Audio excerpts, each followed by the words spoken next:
সর্বশেষ আপডেট বাংলা সংবাদে সবাইকে স্বাগত। প্রথমেই সংবাদ শিরোনাম, পরে বিস্তারিত। গণতান্ত্রিক শক্তি এক না হলে গুপ্ত স্বৈরাচারের আবির্ভাব হতে পারে বলছেন তারেক রহমান।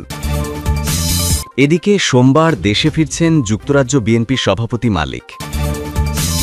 আরও থাকছে থালাপতি বিজয়ের সমাবেশে ৩৪ জনের মৃত্যু। এদিকে প্রশাসনে আওয়ামী লীগের দোসররা ষড়যন্ত্র করছে বলছে রিজভী। এবং সর্বশেষ থাকছে ২৯ বছর আওয়ামী লীগকে বাতাস করা পীর এখন জামায়াতকে বাতাস করছেন বলছে প্রিন্স।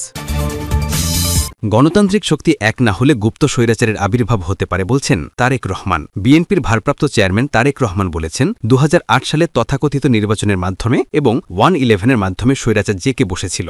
আমরা গণতান্ত্রিক শক্তিগুলো যদি ঐক্যবদ্ধ না হই, আগামী দিনে গুপ্ত স্বৈরাচারের আবির্ভাব হতে পারে। জনগণ যেভাবে চায় আমাদের সেভাবে চলতে হবে। একটি কথা, সবার আগে বাংলাদেশ। এটি আমাদের শুরু, এটাই আমাদের শেষ। সবার আগে বাংলাদেশ। শনিবার ২৭ সেপ্টেম্বর বিকেলে কুমিল্লা টাউন হল মাঠে কুমিল্লা দক্ষিণ বিএনপির সম্মেলনে প্রধান অতিথির বক্তব্যে ভার্চুয়ালি তিনি এসব কথা বলেন। এদিন ১৬ বছর পর কুমিল্লা দক্ষিণ জেলা বিএনপির সম্মেলন অনুষ্ঠিত হয়। অনুষ্ঠানে প্রধান বক্তা ছিলেন বিএনপির স্থায়ী সমিতির সদস্য সালাউদ্দিন আহমেদ। অনুষ্ঠান উদ্বোধন করেন বিএনপির জাতীয় নির্বাহী কমিটির ভাইস চেয়ারম্যান বরকতুল্লাহ পুলু। বিশেষ অতিথি ছিলেন বিএনপির চেয়ারপারসনের উপদেষ্টা কাউন্সিলের সদস্য মনিরুল হক চৌধুরী এবং আমিনুর রশিদ ইয়াসিন, সাংগঠনিক সম্পাদক অধ্যক্ষ সেলিম ভুইয়া, শিল্প বিষয়ক সম্পাদক মোহাম্মদ আবুল কালাম, সহ সাংগঠনিক সম্পাদক মোহাম্মদ মোস্তাক মিয়া। সম্মেলনে সভাপতিত্ব করেন কুমিল্লা দক্ষিণ জেলা বিএনপির আহ্বায়ক জাকারিয়া তাহের সুমন। সঞ্চালনা করেন কুমিল্লা দক্ষিণ জেলা বিএনপির সদস্য সচিব আশিকুর রহমান মাহমুদ ভিপি ওয়াসিম। এ সময় তারেক রহমান বলেন, বক্তব্য অনেক হয়েছে, এখন আমাদের কাজ করতে হবে। আজকের সম্মেলনে স্লোগান হোক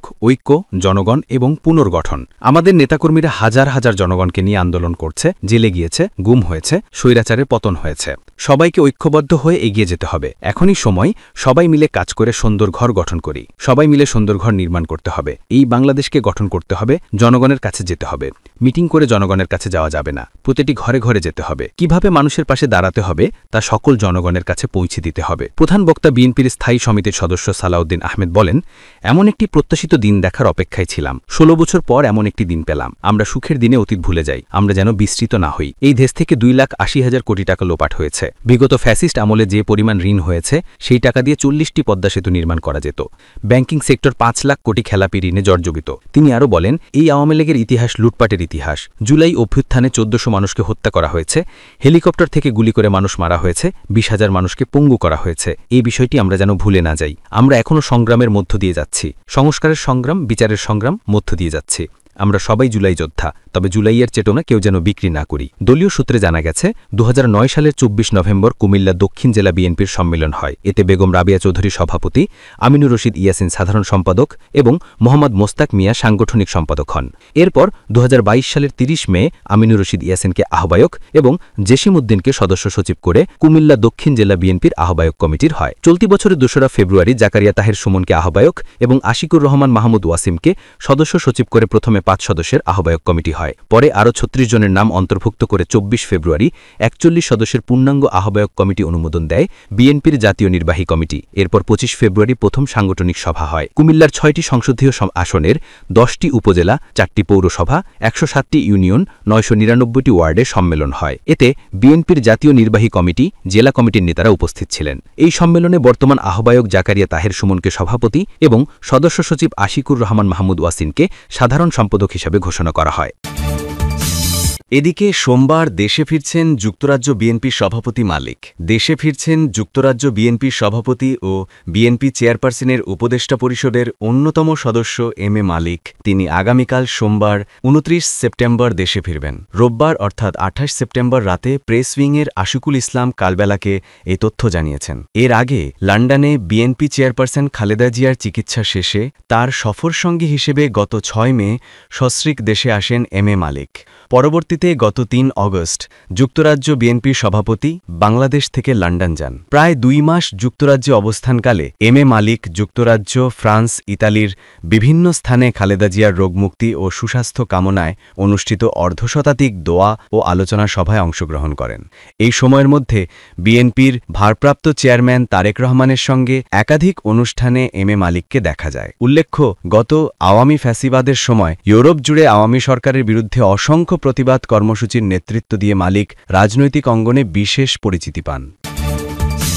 আরও থাকছে থালাপতি বিজয়ের সমাবেশে ৩৪ জনের মৃত্যু। ভারতীয় অভিনেতা ও রাজনীতিবিদ বিজয়ের রাজনৈতিক সমাবেশে ভয়াবহ দুর্ঘটনা ঘটেছে। তামিলনাড়ুর করুর জেলায় আয়োজিত ওই সমাবেশে পদদলিত হয়ে অন্তত ৩৪ জনের মৃত্যুর খবর পাওয়া গেছে। খবর এনডিটিভির। নিহতদের মধ্যে নারী ও শিশু রয়েছে বলে স্থানীয় হাসপাতালের কর্মকর্তারা জানিয়েছেন। নিহতের সংখ্যা আরও বাড়তে পারে বলে শঙ্কা প্রকাশ করা হচ্ছে, কারণ ৪৬ জনকে আহত অবস্থায় স্থানীয় বিভিন্ন হাসপাতালে নেওয়া হয়েছে, যাদের মধ্যে অনেকের অবস্থা আশঙ্কাজনক। প্রত্যক্ষদর্শীরা জানান, নিহত প্রাপ্তবয়স্করা সবাই বিজয়ের রাজনৈতিক দল তামিলাগা ভেট্রি কাজগমের সমর্থক ছিলেন। তারা সকাল থেকেই সমাবেশস্থলে ভিড় জমিয়েছিলেন এবং বিজয়ের জন্য প্রায় ৬ ঘণ্টা অপেক্ষা করেছিলেন। কিন্তু সমাবেশে তার আগমন দেরি হওয়ায় ভিড় ক্রমেই বাড়তে থাকে ও নিয়ন্ত্রণের বাইরে চলে যায়। ভয়াবহ পরিস্থিতির খবর পাওয়ার পর তামিলনাড়ুর স্বাস্থ্যমন্ত্রী এম সুব্রামানিয়ান দ্রুত করুরে পৌঁছান। একই সঙ্গে মুখ্যমন্ত্রী এম.কে. স্ট্যালিন জেলা প্রশাসক ভি. সেথিল বালাজিকে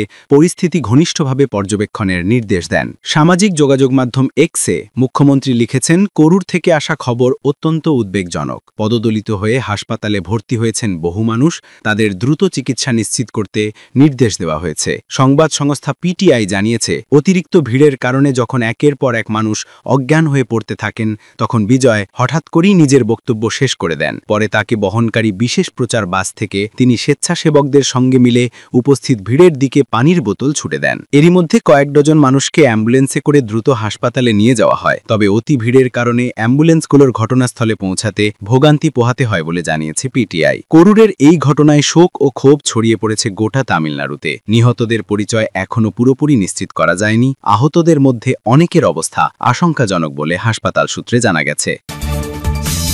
এদিকে প্রশাসনে আওয়ামী লীগের দোসররা ষড়যন্ত্র করছে বলছে রিজভি। অন্তর্বর্তীকালীন সরকারকে নস্যাৎ করতে পরিকল্পিত প্রচেষ্টা চলছে বলে মন্তব্য করেছেন বিএনপির সিনিয়র যুগ্ম মহাসচিব রুহুল কবির রিজভি। তিনি বলেন, প্রশাসনের বিভিন্ন স্তরে আওয়ামী লীগের দোসররা অবস্থান করছে। তারা গোপনে বিভিন্ন ষড়যন্ত্র করছে, কিন্তু সরকার তাদের বিরুদ্ধে ব্যবস্থা নিচ্ছে না। শনিবার রূপগঞ্জে আওয়ামী লীগ সন্ত্রাসীদের হামলায় আহত ছাত্রদলের সাবেক নেতাকে আমরা বিএনপি পরিবারের পক্ষ থেকে সহায়তা প্রদান শেষে তিনি এসব কথা বলেন। রুহুল কবির রিজভি বলেন, বিগত সময় ৪ জনের পরামর্শে শেখ হাসিনা সব অপরাধমূলক কর্মকাণ্ড চালিয়ে গেছে। তাদের পরামর্শে ছাত্র জনতার অভ্যুত্থানের সময় ছাত্র জনতাকে গুলি করে বোমা মেরে হত্যা করা হয়েছে। এখন অন্তর্বর্তীকালীন সরকার থাকা সত্ত্বেও অপরাধী দাপিয়ে বেড়াচ্ছে বলে উল্লেখ করেন তিনি। এর আগে আমরা বিএনপি পরিবারের প্রতিনিধি দলটি আহত ফুলতা ইউনিয়ন ছাত্রদলের সাবেক সভাপতি দোলন ভূঁইয়া স্বাস্থ্যের সার্বিক খোঁজখবর নেন।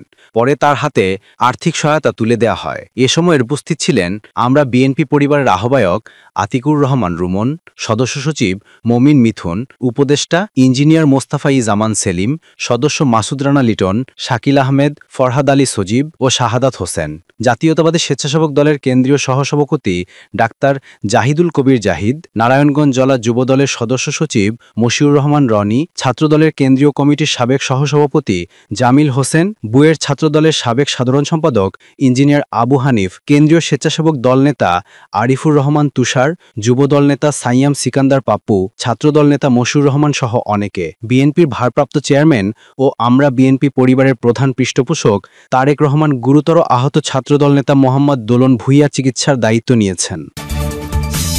এবং সর্বশেষ থাকছে, ২৯ বছর আওয়ামী লীগকে বাতাস করা পীর এখন জামায়াতকে বাতাস করছেন বলছে প্রিন্স।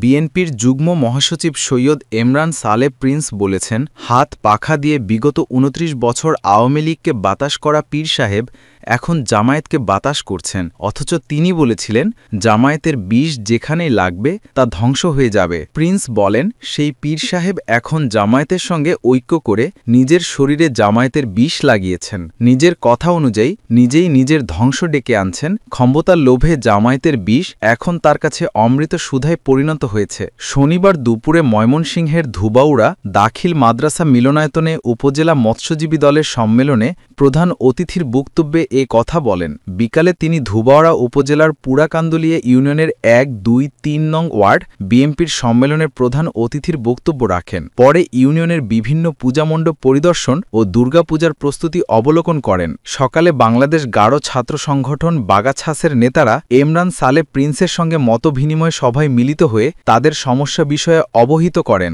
এরপর তিনি গোয়াতলা বাজারে অগ্নিসংযোগে ক্ষতিগ্রস্ত দোকান বাড়ি পরিদর্শন করেন এবং ক্ষতিগ্রস্তদের সান্ত্বনা ও সহযোগিতা দেন। ধোবাউড়া উপজেলা মৎস্যজীবী দলের আহ্বায়ক মিজানুর রহমান মনিকের সভাপতিত্বে ও সদস্য সচিব শামীম মিয়ার সঞ্চালনায় অনুষ্ঠিত সম্মেলনের উদ্বোধন করেন ময়মনসিংহ উত্তর জেলা মৎস্যজীবী দলের সভাপতি হজরত আলী সাকিব। বক্তব্য রাখেন ধোবাউড়া উপজেলার সাবেক চেয়ারম্যান মফিজউদ্দিন, উপজেলা বিএনপির আহ্বায়ক অধ্যাপক আজহারুল ইসলাম কাজল, সদস্য সচিব আনিসুর রহমান মনিক, জেলা মৎস্যজীবী দলের সাধারণ সম্পাদক দেলোয়ার হোসেন, সিনিয়র সহসভাপতি মঞ্জুরুল হক। সম্মেলনে সর্বসম্মতিক্রমে মিজানুর রহমান মনিককে সভাপতি, শামীম মিয়াকে সাধারণ সম্পাদক, শফিকুল ইসলামকে সিনিয়র সহসভাপতি, আব্দুস শহীদ তালুকদারকে সহসভাপতি, সাইফুল ইসলাম বুলবুলকে সাংগঠনিক সম্পাদক করে ধোবাউড়া উপজেলা মৎস্যজীবী দলের আংশিক কমিটি ঘোষণা করা হয়।